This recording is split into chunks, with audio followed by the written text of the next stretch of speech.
Democracia, monarquia, república. Quais são os três poderes? Mais termos do dicionário político.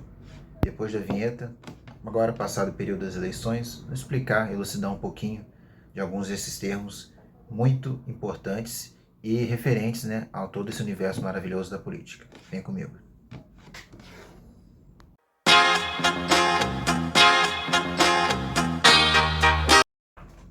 Fala pessoal, tudo bem? A quem já é inscrito no meu canal, eu trato de diversos temas, como política, por exemplo, passeios, viagens, e agora eu vou retomar um pouco dessa agenda política, ainda mais, né, nesse período aí pós-eleitoral, primeiro turno, indefinição quanto à corrida presidencial, aqui no estado do Rio, governador definido.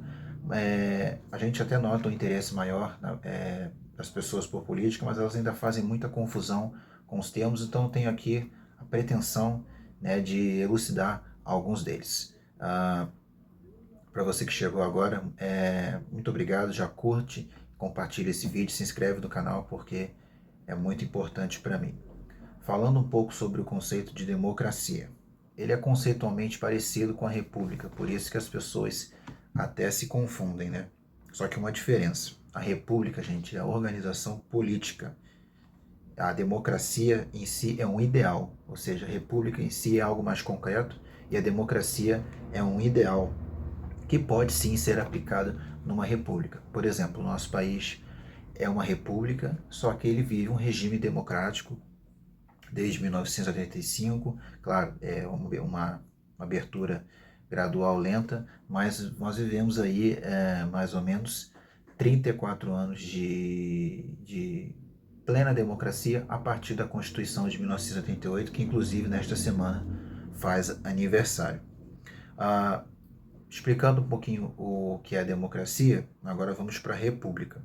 Na visão jurídica, com termos técnicos, é uma forma de governo na qual o povo é soberano, que o povo governa o Estado através de representantes democraticamente eleitos, como foi o caso agora nas eleições em que nós renovamos parcialmente a Câmara dos Deputados e o Senado. A Câmara e o Senado, aliás, constituem o poder legislativo.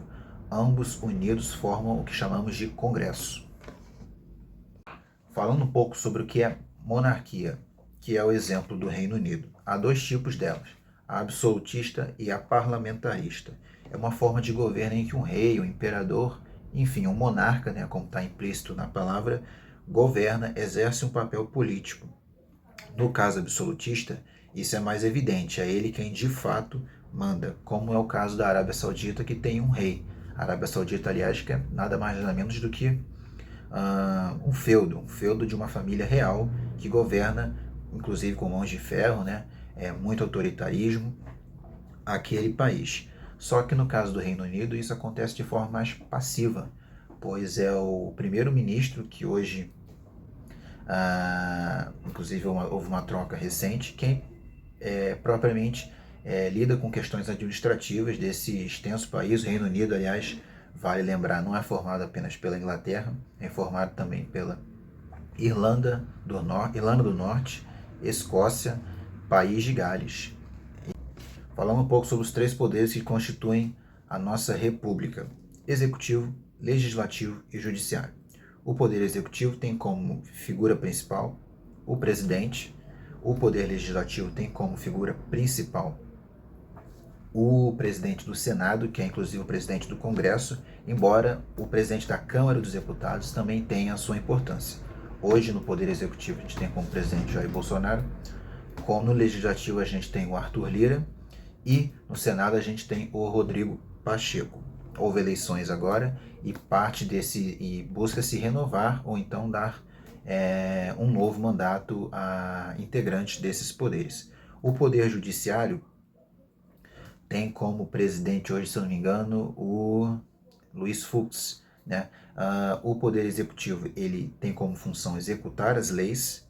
O Poder Legislativo tem como função propor, votar leis, né, que beneficiem segmentos ou então a maioria da parcela da população, como foi o caso agora da Covid, que foi uma emergência sanitária.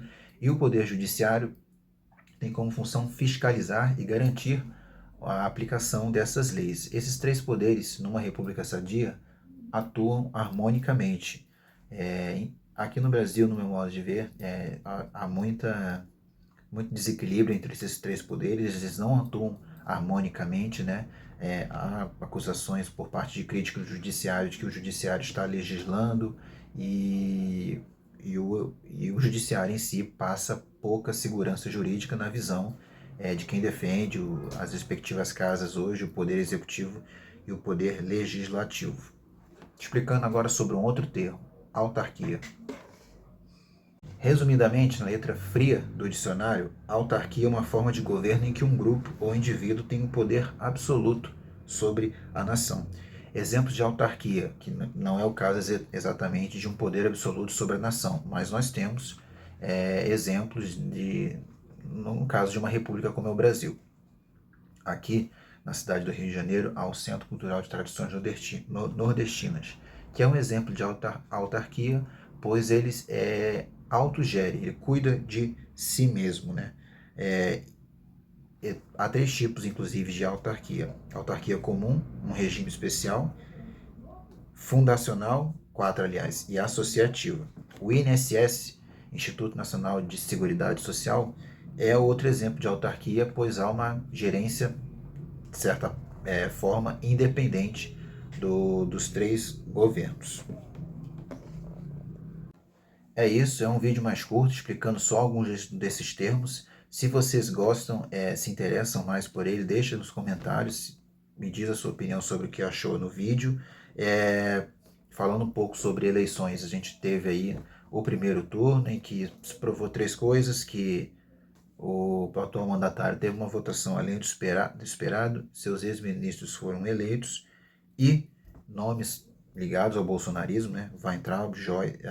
Abraham Weintraub, Joyce Hasselmann, Alexandre Frota, não foram eleitos, né?